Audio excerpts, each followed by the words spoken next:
Some marriages don't break with shouting. They break with routines, with two people doing the right things and still slowly drifting apart. And if you've ever looked at your life and thought, we're fine, why do I feel so far away? I understand that kind of quiet. I'm 81. That number sits in my mouth like a dry pill. It's not dramatic. It's just heavy. Like a coat you've worn so long you forget what your shoulders feel like without it. Most mornings, I wake up before the sun. Not because I'm disciplined, because my body has made its own schedule now. The house is quiet in a way it never was when I was younger. Even the refrigerator sounds louder. I shuffle into the kitchen and do the same thing I've done for years. I fill the kettle. I set a mug on the counter and I reach into the little ceramic bowl we used to keep by the stove. The bowl still sits there. It's the kind of bowl people buy without thinking. A soft blue glaze, slightly chipped on the rim.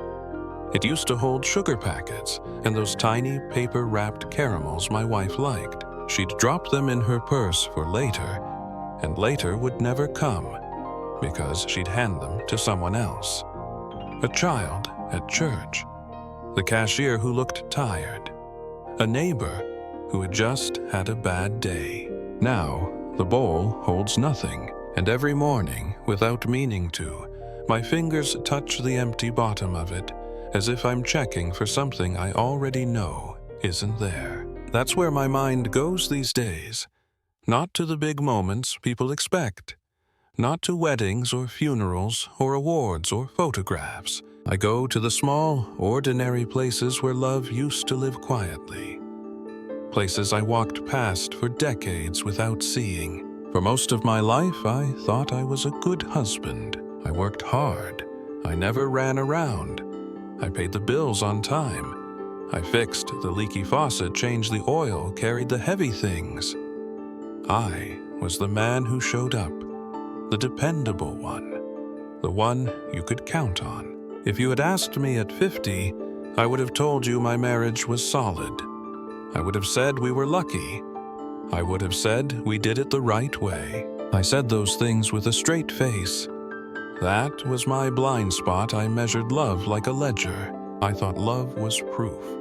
Hours, paychecks, stability, a roof that didn't leak, groceries in the pantry, a retirement account. I thought that if I could keep the machine running, then I was doing my part. And my wife, she didn't argue with me about it. That's what makes it hard to tell this story, even to myself. She didn't throw dishes. She didn't scream. She didn't threaten to leave. She adapted. When we were young, she had a laugh that filled the room. It came easy. It came often. She would lean on the kitchen counter while she cooked and tell me small stories, things that happened at the grocery store. Something her sister said, a funny moment with the neighbor's dog. She would talk while she did everything. Folding laundry, sweeping the porch, wrapping gifts. I didn't notice how much she talked until she stopped. It happened slowly, like dusk. You don't see the light leave. You just look up one day and realize it's gone. In my 30s and 40s, I was always tired. I came home with my mind still at work. My body sat at the table, but my thoughts stayed in another room. She would ask me how my day was, and I'd give her the same kind of answer a man gives when he's already halfway out of the conversation. Busy, long, you know how it is. Then I'd talk about numbers, about deadlines, about the car needing new tires, about the roof. She listened. She always listened. She was good at it. Sometimes she would say very gently, "Do you ever miss us the way we used to be?" And I would laugh, actually laugh, like she'd said something cute. "We're fine," I'd tell her. "This is life." I said it like I was being wise. I wasn't. Middle age arrived the way it does for most people, not with a bang, but with routines. The same drive, the same chair, the same grocery list, the same Sunday afternoons. We became experts at managing a household. We became efficient. We became practical. And we became strangers in small ways that didn't look like strangers from the outside. We still did the holidays. We still smiled for photos. We still attended weddings and sat in church and shook hands and said, "We're doing well." And we were in the way people mean it when they say that. But there was a thinness in the air at home, a kind of quiet that wasn't peaceful, a quiet that felt like something had been taken away. There's a kind of loneliness you can feel even with someone sitting 3 feet away from you. Not because they're cruel, not because they don't care, but because the marriage is slowly turned into a schedule, and nobody knows when it happened. There's a moment I think about more than any other. It wasn't an argument. It wasn't a confession. It wasn't a big turning point with dramatic music behind it. It was a Tuesday. I remember because the trash went out on Tuesdays, and I was the one who took it to the curb. I came home late as usual. I walked into the kitchen and saw she had set the table for 2. Not fancy, just plates, forks, and a bowl of something warm. She was standing at the stove with her back to me. The radio was playing softly, one of those old stations that never changes. I hung my jacket. I loosened my tie. I sat down. She brought the food over and sat across from me. I started talking about my day, not because I was rude, because I thought that's what you do. You share. You unload. You bring your life home. I talked for a while. I remember noticing she wasn't eating much.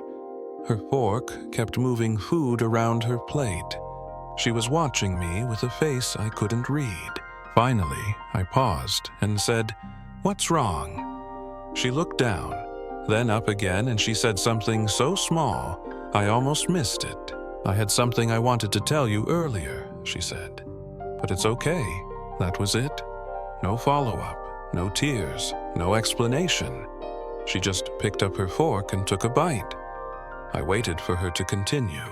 She didn't, and I did what I had trained myself to do for years. I let it pass. I told myself it wasn't important. If it was important, she would say it again. If it mattered, she would bring it up later. She was probably just tired. I finished dinner. I thanked her. I went to the living room and turned on the television. I fell asleep in my chair. The next day, I woke up and went to work. I never asked what she wanted to tell me.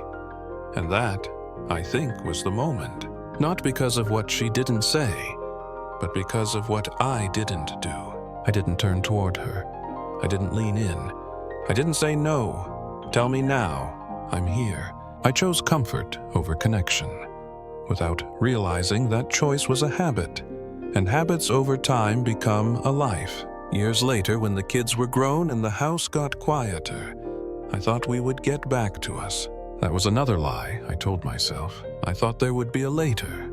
I thought retirement would give us back what we'd lost. I thought if I just got through the busy years, the marriage would be waiting on the other side like a porch light you left on. But love isn't a porch light. Love is a fire you tend. And I had treated it like something that could sit unattended for decades and still burn. I used to think being dependable was the same thing as being emotionally present. It isn't. One pays the bills. The other keeps a person from feeling alone inside their own home. When we got older, she started moving more slowly. Her hands hurt sometimes. Her energy came in shorter bursts.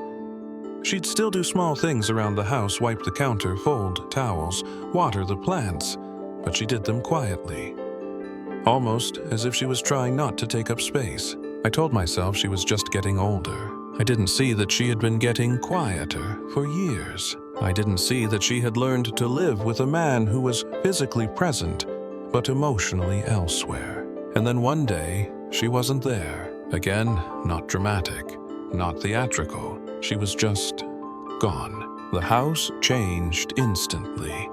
The air changed. The silence became something else. It wasn't thin anymore. It was thick. It sat on the furniture. It clung to the curtains. I walked around like a man in a museum of his own life. I opened drawers and found little things that made no sense without her. Rubber bands wrapped around a pencil. A stack of coupons clipped neatly and never used. A small notepad with lists written in her handwriting. Milk soap, birthday card, call. I found a shoebox in the closet with old letters inside. Not romantic letters, practical ones. Notes she'd written to me over the years when I was at work or asleep or simply not reachable. One of them was from long ago, folded twice and softened by time. It said, "I miss you, even when you're right here." I sat on the edge of the bed with that paper in my hand and felt something in me collapse. Not loudly, quietly. Like a wall giving way after years of water damage. That was the too late moment. Not the day she left this world. The day I understood I had been losing her for a long time, and I realized something that still stings when I think about it. I had been proud of my devotion, but what I had really offered her was reliability without tenderness. A marriage can survive that for a while, especially with a woman like mine, steady, loyal, patient, but surviving isn't the same as being loved. The blind spot is usually this. You don't notice the cost of your good intentions when the other person keeps paying it quietly. Their silence feels like peace. But it can also be resignation.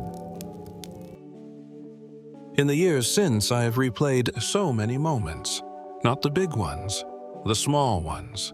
The ones I brushed aside because they didn't look like emergencies. The way she paused before answering. The way she stopped telling me stories. The way she started doing things alone that we used to do together. The way she would sit with her hands folded in her lap, watching me talk about my day like I was giving a report. I used to think love was proven by what you build. Now, I think love is proven by what you notice. By whether you notice the person across from you is fading. By whether you notice their laughter leaving the room. By whether you notice they've stopped asking for you.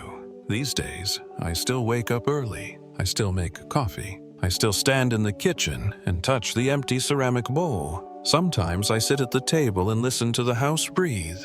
The pipes, the refrigerator, the wind against the window. And I think about that Tuesday dinner years ago. I think about her face when she said it's okay. I think about how she meant the opposite. Then I lift my mug, take a slow sip, and let the quiet be what it is. Not peaceful, just honest. If you're listening to this and thinking, we're not fighting, so we must be okay, just sit with that for a moment. Sometimes the most dangerous thing in a marriage isn't anger. It's the absence of being truly seen.